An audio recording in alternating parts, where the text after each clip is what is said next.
The average person will spend up to 17,000 Rand on these scams, and that's the amount that they lose. And there was one family that tried to purchase a golden retriever that lost 375,000 Rand trying to purchase this poor little puppy that didn't even exist.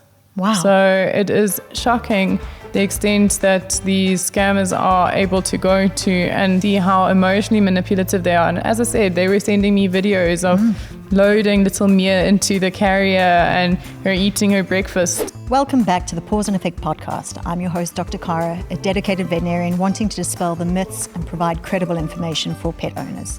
Today, we're tackling a critical issue, how not to get scammed when purchasing a new pet.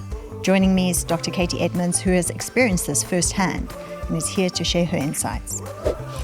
Welcome back to the Pause and Effect podcast. I'm your host, Dr. Carra, a dedicated veterinarian here to dispel some myths and give you facts about pet care. I have Dr. Katie Edmonds back with me. We're podcasting from my home.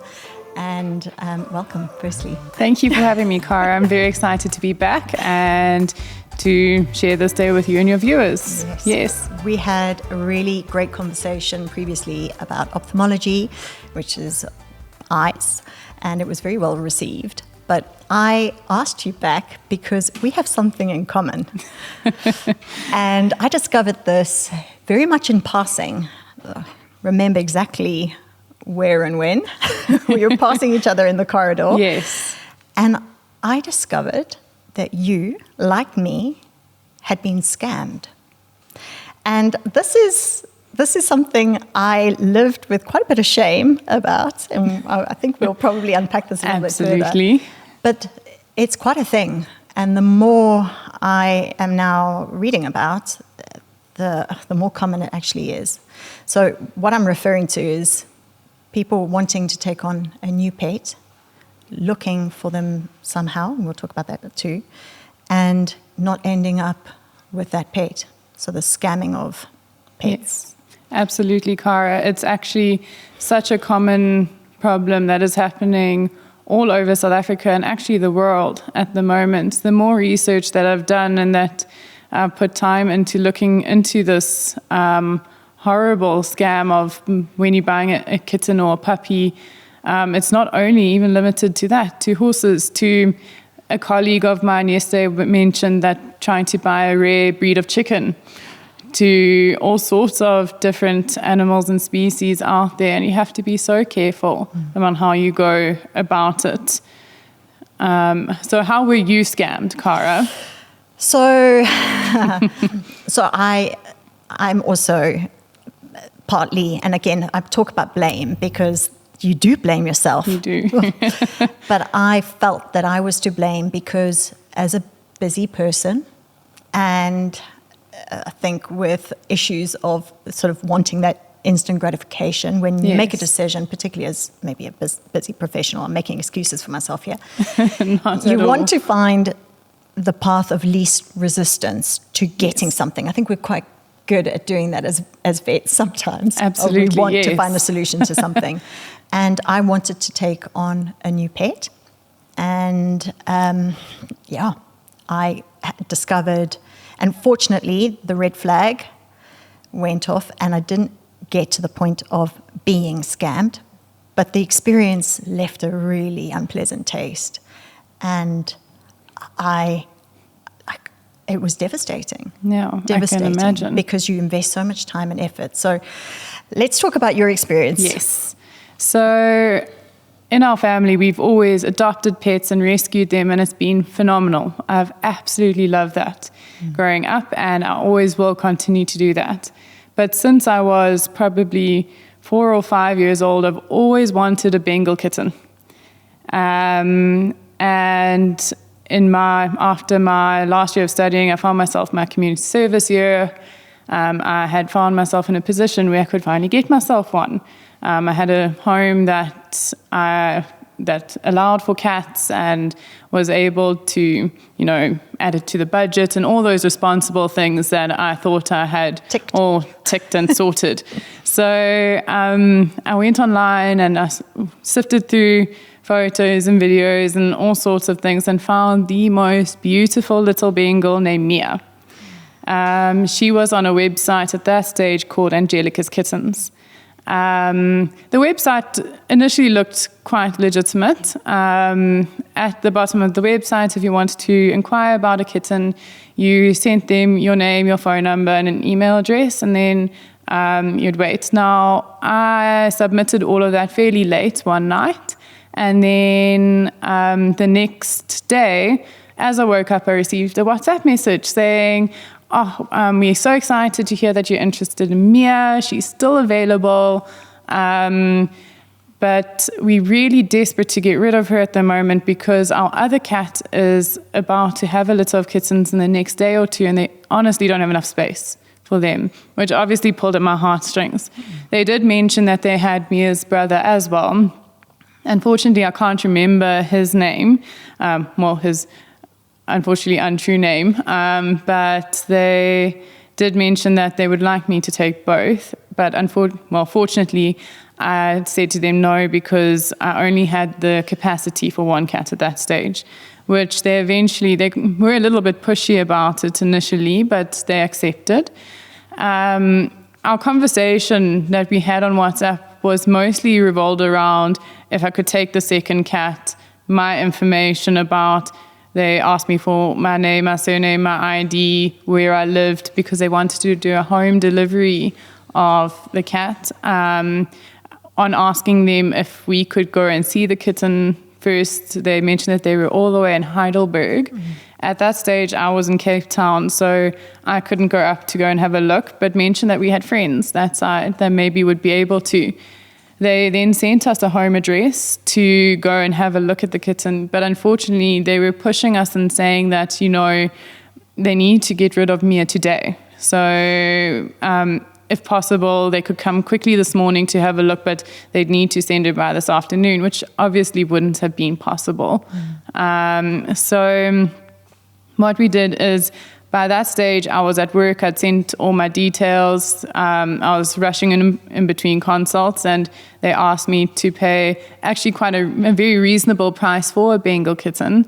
So I thought I was winning, paying a very reasonable price, getting the kitten the same day, delivered to my door. It was too good to be true. But with being rushing in and out of consults, you kind of miss these red flags when you're busy. So I paid the first amount and continued on my merry way. The bank account was not in the name of the person that I was chatting to. She said it was her husband's. So it was also from a certain bank where the other bank accounts were all different banks. So after I had made that deposit, she then mentioned, okay, that the transport company or courier company for pets is going to contact me. They went under the name of Global Paws. They sent me an email, which I missed. I didn't see it, and then they gave me a call. So they actually phoned me to say, hello, we've sent you an email with all the details of transporting your Mia to you. If you don't mind paying the deposit so that we can sort this out, because we are needing to send her through to you in the next few hours, so it needs to happen right now. And now, at that stage, I was between surgeries, so I didn't have time to read through the entire email and have a look and see what was happening, and they're putting time pressure on me. So, embarrassingly enough, I found the email, which had found its way into my spam mail. They told me it was because it's an international company, and they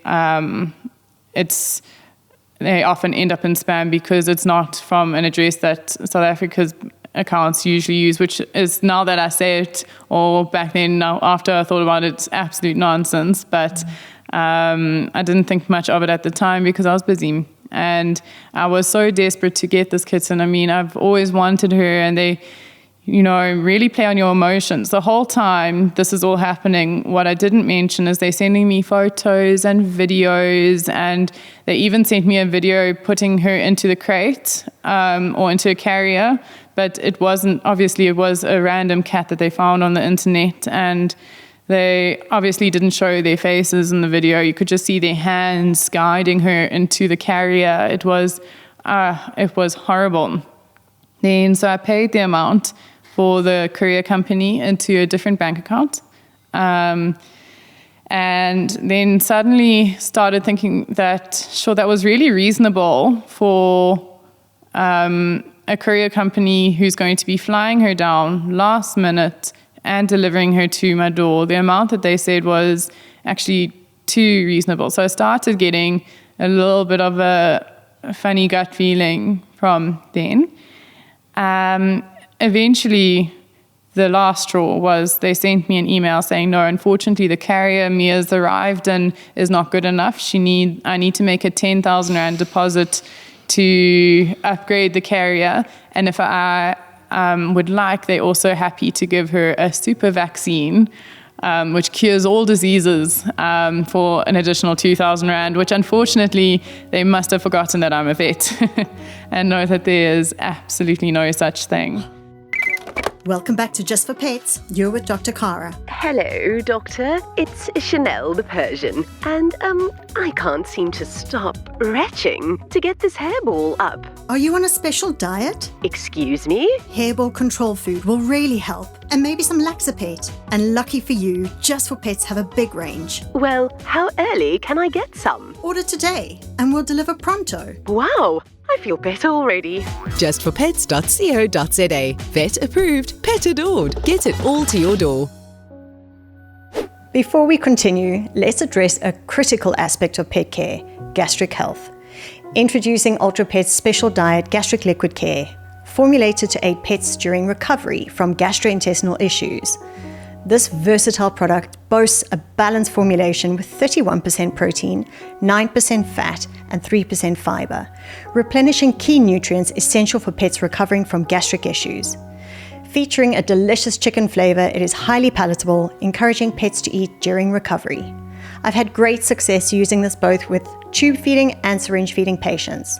What sets this liquid care apart is its comprehensive approach to pet health, with added prebiotics for digestive health and omega-3 and 6 for immune support. It is a holistic solution for upset stomachs. UltraPet's gastric liquid care comes in a 750-gram pack, providing an optimal solution for pets in need. Give it a try and witness the difference it makes to your pet's recovery. Your companions will thank you, and you'll appreciate UltraPet's dedication to pet health. Now let's return to our conversation. So my heart just sank. Now, while this is all happening, I'm thinking about, oh, I'm so excited. Let me buy a litter tray, food, toys. I mean, she's arriving today. It's so exciting. And then suddenly to have that horrible sort of gut-wrenching feeling of actually this is a scam, it's heartbreaking. So I quickly finished up the consult that I was busy with and then got permission from the company I was with to go off to my bank to see if I could sort of stop some of the transactions. Fortunately, they were able to stop the second transaction, but the first transaction they were unable to. From there, they sent me off to the police station to report it. Now, the whole time you're going to the bank and you rush in there and trying to tell them that, oh my goodness, I've just been scammed. And then they ask you, scammed how? And you have to face the embarrassment of saying, oh, I was scammed trying to buy a cat online. And then explain to them that you're a vet. So unfortunately, it was a little bit embarrassing. But the bank was phenomenal. They really took me under their wing, told me what to do. They were very supportive and they really were helpful. And their guidance of sending me to the police station to go and chat to a detective went really well. When I arrived there and had to face the embarrassment of explaining again that I'd just been scammed buying a cat, going there, I actually remember sweating, thinking, oh, I'm so embarrassed. I don't want to have to explain this again. But when I arrived there and I said to him, it's so embarrassing, I've been scammed trying to buy a cat online, he said, oh my goodness, not another one, was his response. And that put my mind at ease a little bit, very selfishly, because obviously we don't want to be hearing about other people being scammed, but you don't feel so alone. I don't feel so alone knowing that I wasn't the only one. And from my discussion with him, they were never very optimistic about catching the scamsters because they seemed to think that it was an international sort of syndicate that had paid local or South Africans to be able to open up certain bank accounts, to open up, to get cell phones and SIM cards so that they're able to work through them. And then they would get a portion of the amount. That was what they were suspecting at the time. Unfortunately, I didn't ever get any feedback to hear if they were caught or not. But seeing the amount of scams going on, it's highly unlikely that they have been. The next part of the story was then when I got home. So I got home, I'm feeling so embarrassed and frustrated, and I then went online. Now I'm angry, so I wanted to catch these people and to stop them. And I went online and researched Angelica's kittens and saw that how many people had been scammed by them, but also saw online that some lady had screenshot her conversation with Angelica's kittens once she found out that they were a scam, and said that she was going to report them to the police and they were going to be caught. From there, they then threatened to send a hitman to her property because now they have our addresses, they have our ID numbers, they have our phone numbers, our email addresses, they have everything that they need to commit, identity theft, fraud. They know where we live so that they could potentially do that. And now I'm sitting there in my little home alone thinking, oh my goodness, I've just reported these scamsters. What if they find out that I've reported them and they send someone to come and harm me? So fortunately, I had family then. I stayed with family for a few days. But it was suddenly not just the fact that I was embarrassed that I'd been scammed, but it was also then feeling unsafe in your own home, knowing that these scamsters know where you live, what you do, and all your personal details. So, it was quite a traumatic moment. I was very fortunate that I never mentioned to the scamsters that I had figured it out. So they kept saying to me, by 8 o'clock, Mia will be with you. By 8 o'clock, she's going to be there with you. It's all going to be fine. Enjoy your kitten. It's going to be wonderful having your new baby at home. And please keep us updated. Send us photos. They really went the extra mile with this sort of scam. And I was heartbroken and embarrassed and then scared, and I've been through all those very real emotions that now I saw that I would never tell anyone my story because I was so embarrassed about it, but then found out how many people it has happened to, and if I can shed just a little bit of light on it to try and prevent other people from getting scammed, then I hope that my embarrassing story benefits someone. Thank you for sharing that, because I know it's like you're feeling probably quite vulnerable, sort of going through that trauma again. And for me, I agree. I don't think we're going to stop the scammers. I think, we have to face the reality that people are always going to be scamming. And the fact that we are conducting ourselves more and more online, on WhatsApp and via these sort of platforms, we're like going to be exposed to this. No, absolutely. Whether it's buying, like you say, a puppy or kitten, or trying to buy a piece of furniture. Yes. It's the reality of our situation. But there are things that we can now hopefully share with the listeners that will prevent it happening to them. Yes. So let's go back to the start. Let's unpack some of the red flags. So one of let's talk about how to get it right. Yes. Now that we got it wrong. And I have paid for something. It was furniture.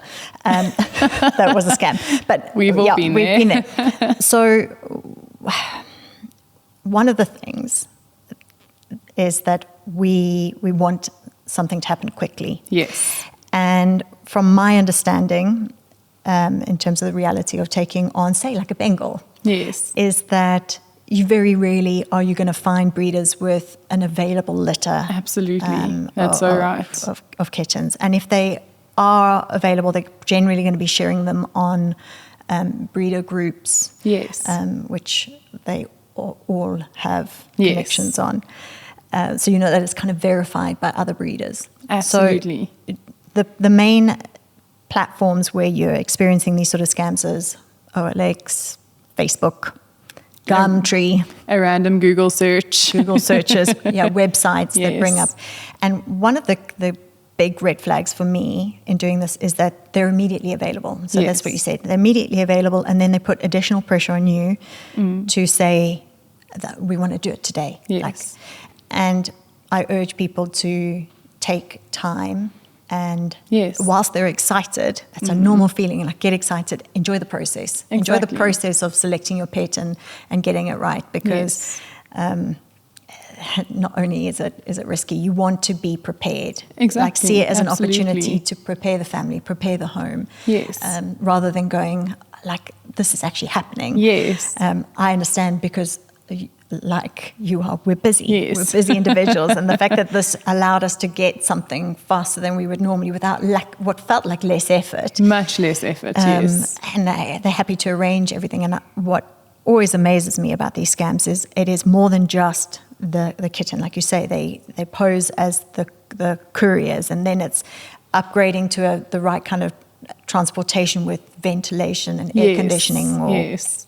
flights. I've heard people say Yes. that they've got to pay for the flights. Yes. And so all these scams generally follow the same sort of pattern. They do. Which is why I'm so grateful that you took us through your experience, because these things, obviously, again, talking about it, you go, oh, you should have seen it when they said. Yes. But when you're in the moment and you're experiencing this, it seems kind of normal. It seems like you would put a deposit down. Well, that's what you would do otherwise.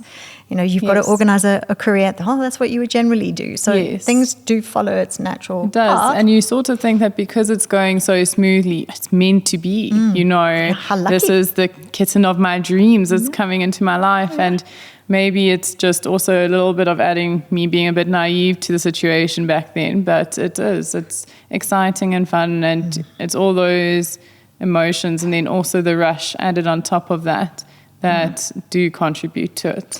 So let's go right back to the beginning. Yes. Let's talk about the points, the main Okay. points, and then let's talk about how to do things differently. So Bengal breeder. Yes, Bengal breeder. So ultimately, as you mentioned, if someone is breeding Bengals, they will be in contact with other Bengal breeders. They would have multiple different platforms where they are promoting their kennels or their breeding facilities, on whether it's Instagram, Facebook, as well as be hopefully registered with a union. So for puppies, I know it would be the Kennel Union of South Africa. So ultimately, contact these unions, contact other Bengal breeders and ask them, do they know this breeder? Are they reputable? And all of those sort of basic questions when you are choosing a pet. The next thing is obviously when you go onto the website. This website had, I think, 2 or 3 different breeds of cats on it, which is also a big red flag. How does one breeder have multiple different purebred cats for sale at that moment in time that are all roughly the right age? Exactly. So back then, I initially thought that it was for multiple different breeders who are just using one website. But it is something that if you do notice that there are multiple different breeds of purebreds being sold on a site, it's probably a scam. So those are the 2 main things, obviously, when you are opening up, when you're initially looking. I would always advise rather going for someone, local that you can actually visit and see the cats for yourself, or send a friend through that, but don't be pressured into breeders saying, you've only got so many days. I mean, there's a horrible story online. There was an article released where someone mentioned that their scamster was threatening to euthanize the kitten if they didn't take it that same day. All those sort of emotional, abusive tactics that they use. It's a pure way of a manipulation for you to fall into the scam. And people must be so aware of that. And even the intentional, you say where you're living, yes. and they make sure that they give you a location that far is away. Very far away. Yes, and it's in a not just, secluded we happen to be little around town, the corner. So they intentionally say so that it makes the process of going and visiting and meeting, inspecting, and choosing, seeing the parents. So one of the things, obviously, that us as vets advise, particularly with dogs, Yes. cats too, Yes. is meeting the parents. Absolutely. So Yes. why is that important? So ultimately, you want to be able to see the parents and be able to interact with them, to see their temperament, to see how they look. Look at them and see, do they have straight legs or do they have genetic defects? And that's any sort of basic thing, but mostly temperament, how they are looked after, how they interact with people and children and all of the rest, depending on your lifestyle. Anyone could tell you online that the parents are wonderful, happy dogs that are very friendly, and then you go up and meet them and they'd rather eat you. And they don't make good pets. Yes, exactly. So that's why it is so important to meet the animals in person. And good breeders, you can even ask them about genetic testing for certain conditions to make sure that your baby that you're buying doesn't actually have, whether it's a cardiomyopathy in certain cat breeds or eye disease in certain dog breeds. There are certain things that you are able to test for and just make sure that they don't express those genes. So well worth investigating the breed that you want. So whether it be a Bengal or a Rottweiler, Yes. understand the breed, understand the issues associated with them so that you can, as best you can, mitigate it. And I know that this is going to another extreme. This is assuming that you have found the breed through Yes. what you have hopefully investigated. Sort of the breeder is a good breeder, and there are lots of great breeders out there. Yeah. And ending up still with a dog that has a problem, whether, like you made mention of, a heart murmur. Yes. I've said this before in the podcast, particularly when we were talking about puppies with Dr. Nikki Hogan. Yes. Is that take that new pet Yes. via your vet Yes. when you first get them. Yes. Because you have, and I'm going to talk about my experience here, and also a little bit embarrassed because I thought I was covering all grounds. Having done the whole, dealt with this whole scamming thing, we wanted to take on a Rottie. And I share quite a bit of content on him, and he's a brilliant dog, lovely dog. Yes. And I remember going to the breeder. I was particular about wanting a breeder that I could go to, and happened to be in KZN, no names named.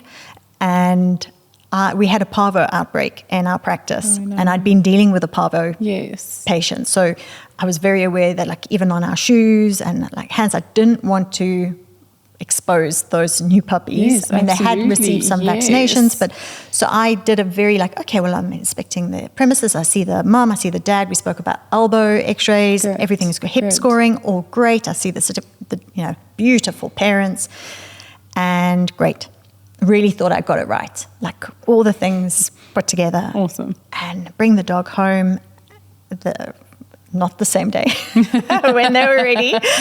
And the first thing I realized playing with this dog was that he had a malalignment of his teeth, of his jaw. Oh, no. And I felt so stupid. Oh, no. Again, you would know better, but I hadn't examined them to that point. Yes. Now, if I had taken them as a owner who wouldn't have known to look for that, the umbilical hernias, the retained Yes. testicles, all the things that we look for when we are Yes. objectively, and we are in that mindset of looking for those things. And by the time I realized, I actually contacted the breeder and said, there is a problem here. And she was very good in some respects and Yes. said, bring the puppy back. Yes. So I said to the family, I was like, I've got to take this dog back. Yes. They were like, no ways. They'd already bonded with this dog. Oh, there was shame. no way they were going to be torn apart from this. Yes. The investment in the idea of getting this dog, the setup, the process of getting the dog, there was no way. So fortunately, I was in a position to try and manage it in his best. And he's a great dog, very grateful for him. Great. He's amazing. But this is also happening a lot. It is. Where people are doing all the right things and then ending up with a pet that has medical problems that is with them for the life. Absolutely. So that, as you said, taking them straight to a vet for a clinical exam is so important. I agree 100%. Something else that I think would also be very beneficial, if you're not able to go and inspect the pet yourself up front, ask them for what vet they've had their first vaccines at, so that you can phone them personally and just ask them, did you firstly do this vaccine? Were the puppies fine? I think that is actually a really good way of going about it. If you just ask them for an email address, it could be another scamster putting the wool over your eyes and basically just saying that they've done the vaccine and the puppy was all fine when they saw it. I think looking at their records are also really important. Yeah. And then let's go to the courier companies. Yes. So busy people understand. I totally get why this happened to you. But is it worth people communicating directly with that courier company? Have you dealt with these people before? Who are you? Like, how do you mitigate that risk when you're dealing with two different, well, what you hope are two different entities? Yes. So I think that is quite a tricky one, Carra. I think a lot of breeders, legitimate breeders, have their ways of couriering their puppies around the country when they are professionals. They have systems that they know that work and people that they trust. And if they are legitimate breeders, then you can listen to them and take their advice. But then obviously, if it's a scam and you fall victim to that like I did, then it does raise a lot of issues. There are many very, very good courier companies in South Africa, but ultimately in a perfect world, if the puppy is far away and you know of a friend or family member that is coming from that area, let the puppy travel with them, or kitten, or road trip to probably not from Heidelberg to Cape Town, but try and find a way where you can incorporate, some people from your personal life to be involved to make sure that it's not a scam. And also because you do want to make sure that you are using, if you do use a courier company, that they are reputable, that they have good references. Find people that have used them before and get personal references from them to make sure that they are going to look after your new baby as well as they can. Because obviously if there's a problem somewhere between the home where you are purchasing your new puppy from and your home and the courier company, there are a lot of areas where fingers could be pointed, the puppy suddenly starts with diarrhea, the breeder can mention, maybe it's because courier company could say it's maybe because the breeder. No one will be able to. There's a lot of gray areas versus if you are able to get someone that you really trust to help with the puppy and make sure that if you're taking a long drive, that they're taking regular stops, that to let them out to drink and to urinate and defecate on the way, and that they get small snacks throughout the trip and don't become hypoglycemic by the time they get through to you and all the rest. I think that's really important. So that is a little bit of a tricky question. Sorry that I can't answer you directly. No, that is a great answer. But there are a couple factors to consider. Yeah, and the one thing that you made mention of there was, that they have diarrhea. Now, for me, it immediately, just with what we do, it makes me go, I wonder whether this poor dog is arriving with parvovirus. Yes. Let's talk about, obviously, when we're dealing with reputable breeders, they generally will not allow them to go until they're a certain age, and they've had their vaccines, and everything's done properly. But let's say, for whatever reason, we're dealing with someone who's bred a dog, and you choose to get that puppy from them. So, let's talk about that sort of situation. And they say, no, they're vaccinated. Let's talk vaccines and the typical things other than conformational, anatomically visible things that they may arrive with that owners or prospective owners need to be aware of. Yes. And why?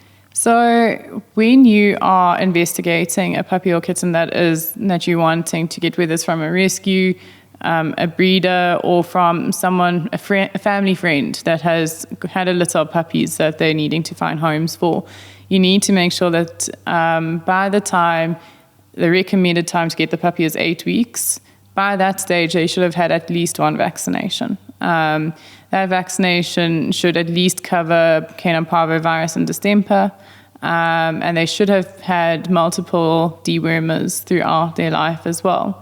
Often we find when puppies do leave and go to their new homes for the first few days,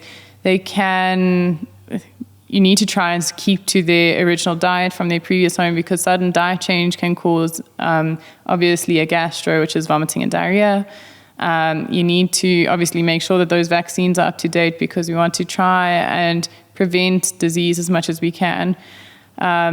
Unfortunately, vaccines don't, by having a vaccination, it doesn't mean that your puppy's never going to be able to contract the disease. It just means that it decreases the severity of the disease if they were to get it.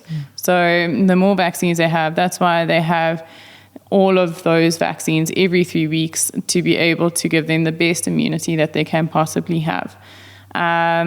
So from that, you need to make sure that their diet stays the same. They can sometimes, if they are very stressed and they have picked up a little parasite named Giardia from their parents, often they don't show clinical signs at all when they're at home at their original breeders, but then the stress of the move and things, it can show.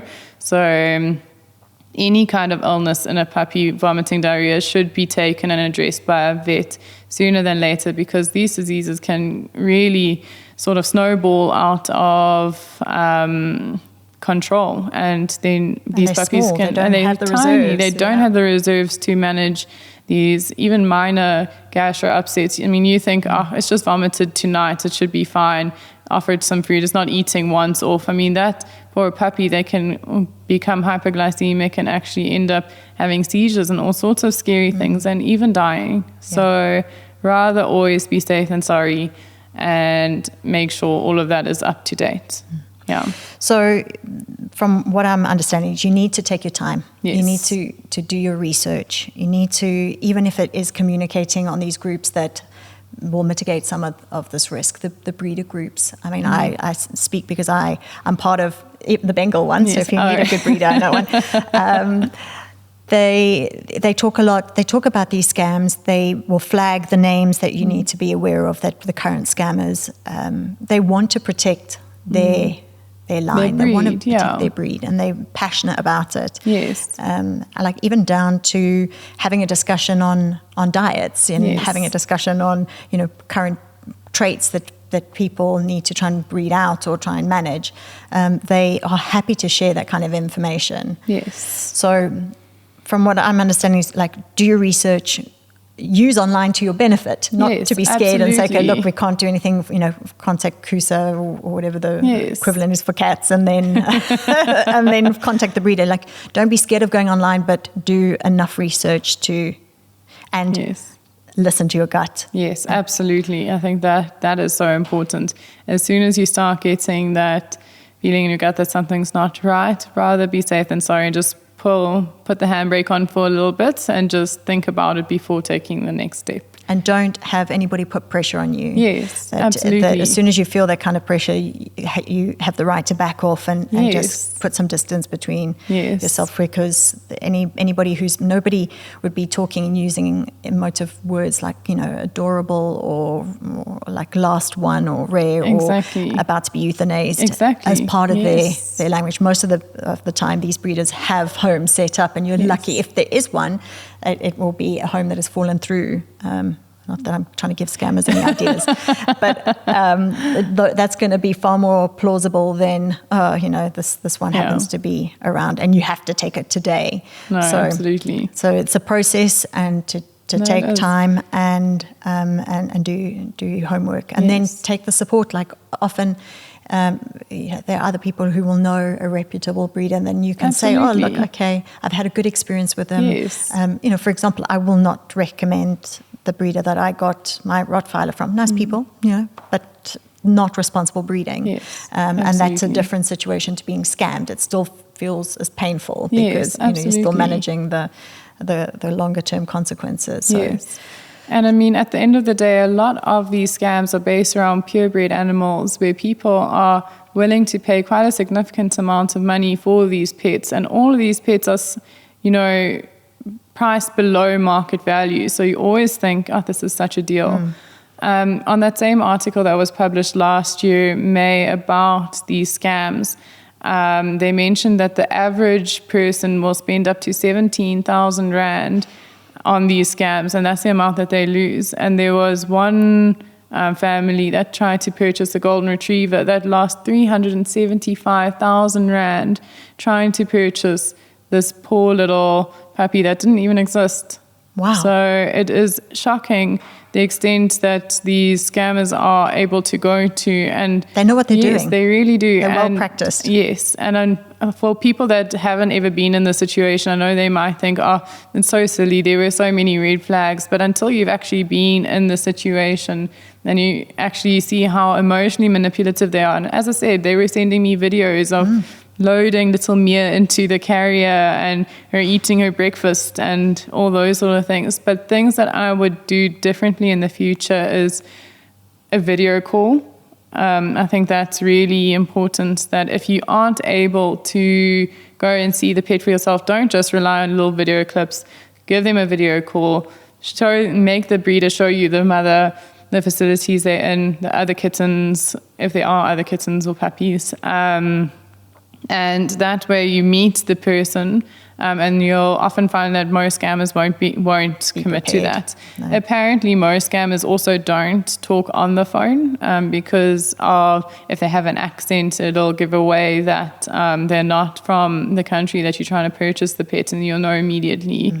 And be reluctant to share your own personal information. Exactly. Fear that, you don't want to have your ID and your photo and all your details out there. Yeah, the company that called me for the courier company, the gentleman that was on the phone did have a little bit of an American accent. So when he tied all the strings together saying it was an international company, that's why it's in the spam, he's got the accent. I mean, all of those things I should have seen first up, but I was in such a rush between consults and just sort of wanting to, at that stage, actually surgeries, and just wanting to get it done so that I can focus on my actual work and do a good job there, that I missed a lot of red flags. Other basic things that I missed were like spelling errors in the emails that were sent to me. Really? From the courier company. When I actually had time to read through it, there were multiple spelling errors that if it was an international company that was so reputable, it would not have those. Yeah. There were, if I were to do it again and put myself out there to buy a Bengal, I would probably do all my research and go visit the places in person. Or if I really couldn't, send a friend. But fortunately, I was very lucky that the following year, I was gifted the most beautiful little domestic short hair from a rescue in Pretoria North.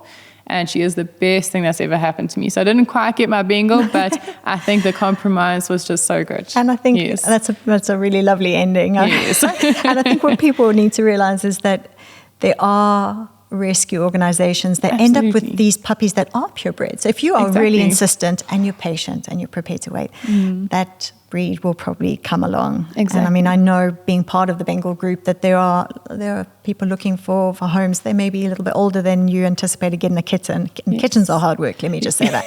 So you can get the breed you want, just be patient. Yes. And that rescue is a great It really option. is. Yes. And they even have specific breed-related rescues. I mean, think about Boston Terrier Rescue and all of those, that if you really want one, go and do your research, see if you can get involved and learn more about the breed through working with these rescue organizations, because there are some phenomenal groups out there that really do work so hard to try and find these purebred, and also obviously the other side of things where you have the mixed breeds and all those beautiful domestic short-haired cats. I can't talk my Ella down. I love her to bits. There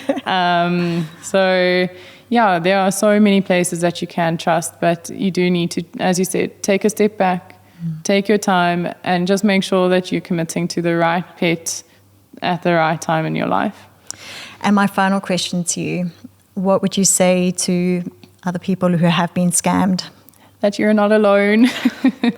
There are so many people out there, and I felt so ashamed when it initially happened, and I feel like people need to know that you don't need to feel alone and ashamed. Go and reach out. There are groups online for pet scammers in South Africa on Facebook, and support groups, and chat and talk about it. I mean, as I said it's to you, trauma. It is. Initially, when it happened to me, I promised myself I'd never tell anyone. I was going to keep this secret, but ultimately through talking about it and finding out more that it happens all the time, I've really been able to find closure in what happened and be able to help more people with try and to not be in that same situation. Yeah. Thank you for sharing your story. Thank you, Carra. I hope that it at least helps someone in the future from avoiding being scammed. I'm sure it will. Yes. Thank you, Dr. Katie Edmonds. Thank you, Carra.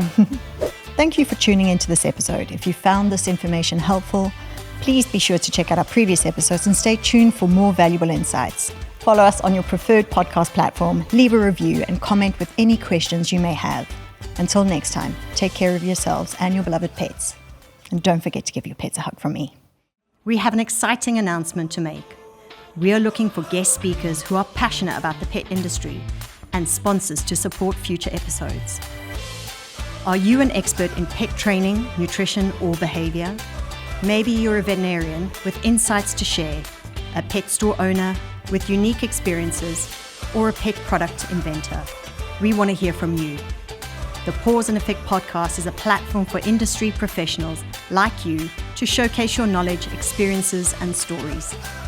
As a guest speaker on our podcast, you'll have the opportunity to share valuable information, engage with our audience, and have your voice heard in the pet community. Whether you want to discuss training techniques, emerging pet care trends, or the importance of mental stimulation for pets, we want to feature you and your expertise. So, if you're passionate about pets and have something to say, we invite you to join us on an upcoming episode of the Pause and Effect podcast. But wait, that's not all. The Pause and Effect podcast is also seeking sponsors to support our mission of educating and entertaining pet lovers worldwide. By becoming a sponsor, you'll gain exposure to our engaged audience and have your brand associated with the love and care that we have for our four-legged friends. If you own a pet-related business, offer pet products or services, or simply want to align your brand with our pet-loving community, we'd love to partner with you. As a sponsor, your brand will be featured prominently in our episodes and our social media channels. It is a great opportunity to showcase your offerings to a dedicated audience of pet enthusiasts. So whether you're an expert in the pet industry looking to share your knowledge, or a business seeking to reach a pet-loving audience, we want to hear from you. To apply as a guest or to inquire about becoming a sponsor of the Pause and Effect podcast, please contact me at drcarra@pauseandeffect.co.za. Get in touch and let's discuss the various opportunities. Thank you for joining us today. We can't wait to welcome our future guest speakers and sponsors to the Pause and Effect podcast. Remember, every episode is an opportunity to celebrate our four-legged friends.